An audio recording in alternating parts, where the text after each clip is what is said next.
Hello నమస్కారం అండి. నేను మీ లక్ష్మిని. Welcome to our channel. ఈరోజు నేను చేయబోయే రెసిపీ వచ్చేసి వంకాయ పచ్చడి. చాలా సింపుల్గా అయిపోతుంది. చాలా తక్కువ ఐటమ్స్తో టేస్టీగా ఉంటుంది పచ్చడి. వంకాయ పచ్చడికి కావాల్సిన పదార్థాలు చూపిస్తున్నాను చూడండి. చిన్న 3 వంకాయలు కట్ చేసి పెట్టుకున్నాను కడిగి. అలాగే ఒక 15 దాకా పచ్చిమిర్చి, 3 టమాటో, ఒకటి పెద్దది ఆనియన్ తీసుకున్నా, కరివేపాకు, కస్తూరి మేతి, వెల్లుల్లి రెబ్బలు, ఎండుమిర్చి ఒకటి, ఆవాలు, జీలకర్ర, ఉద్దిపప్పు, ఇవన్నీ పోపు దినుసులే. దానికి కావాల్సినంత సాల్ట్ 1 స్పూన్ తీసుకున్నా, కొద్ది చింతపండు. స్టవ్ వెలిగిద్దాం. ముందుగా కడాయి కాగేలోపు టమాటా కట్ చేసి పెట్టుకుందాము.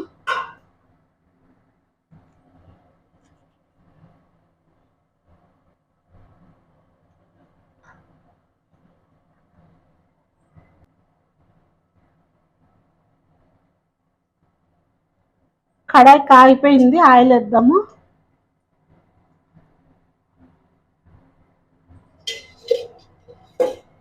ఫస్ట్ మిర్చి వేద్దాము.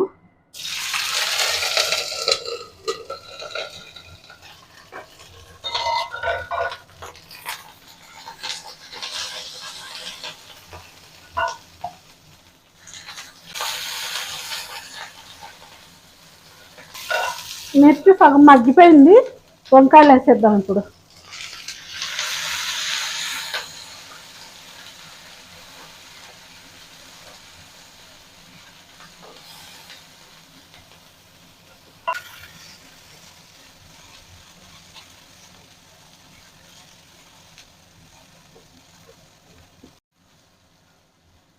ఈ వంకాయ పచ్చడి చాలా టేస్ట్గా ఉంటుందండి. అన్నంలోకి తినొచ్చు, ముద్దలోకి తినొచ్చు, రొట్టెలోకి తినొచ్చు. సింపుల్గా అయిపోతుంది, బాగా టేస్టీగా ఉంటుంది.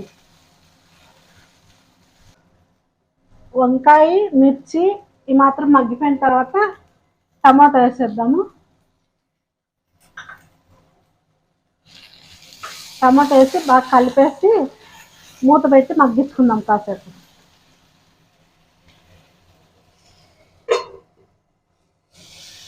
బాగా మగ్గిపోయినాయండి. ఇప్పుడు కొద్దిగా పసుపు, అలాగే కొంచెం చింతపండు వేసి బాగా కలిపేసి ఇంకా స్టవ్ ఆఫ్ చేసేద్దాము.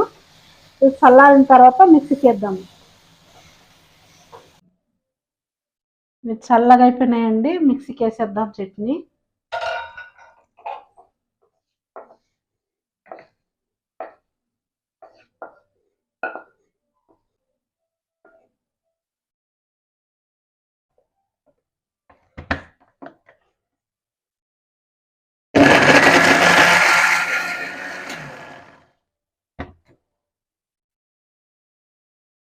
మెదిగిపోయింది, ఇంత మాత్రం మెదిగితే చాలా, ఎక్కువ మెత్తగా అయితే బాగుండదు.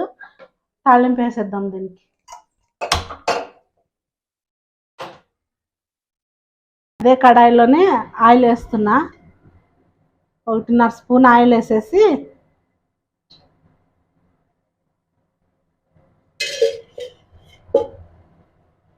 ఆయిల్ కాగింది, పోపు దినుసులు వేసేద్దాం.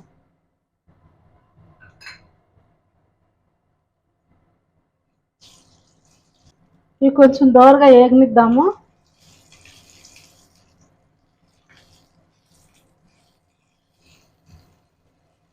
ఇప్పుడు కరివేపాకు, కస్తూరి మేతి, ఎండుమిర్చి, వెల్లుల్లి రెబ్బలు నలుగుబొట్టు పెట్టినాం కదా, ఇది వేసేద్దాము.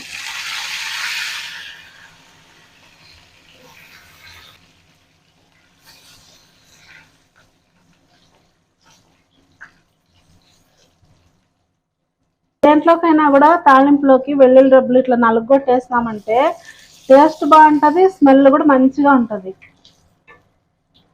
ఏగిపోయింది, ఇందులో పచ్చడి వేసేద్దాం ఇప్పుడు.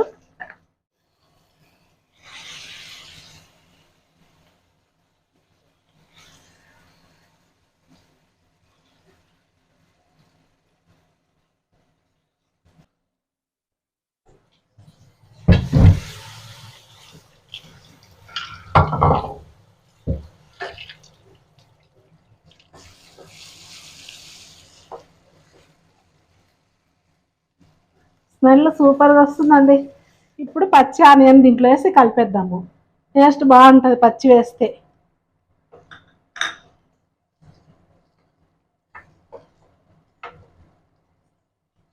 అయిపోయిందండి, ఇంకా బౌల్లోకి తీసేద్దాము.